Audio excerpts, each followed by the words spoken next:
Palang umaga po sa ating lahat para sa ating pang-araw-araw na talata. Tayo ngayon ay nasa Genesis Kapitulo 4, versikulo 17.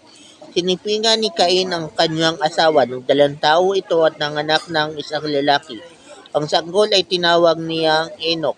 Nagtayo siya ng isang lungsod at tinawag ding Enoch bilang alaala sa kanyang anak. Ito na nga po ang nangyari kay Cain. Binigyan siya ni Lord ng second chance at nagkaroon pa nga siya ng anak at yun ay si Enoch na kilalang kilala si Enoch kahit nung kapanahon niya kahit hanggang sa mga panahon ngayon. Ito po ay nagpapatunay na kahit gaano ka man kasama noon, kaya ka pa rin baguhin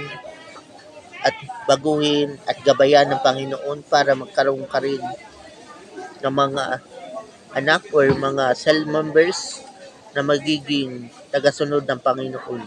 At katulad nga po ng nangyari kay Cain, nagkaroon pa siya ng mga anak, nagkaroon pa siya ng asawa, ibig sabihin, i-guide ka pa rin ng Lord as long as sumusunod ka pa rin sa Kanya regardless of your past.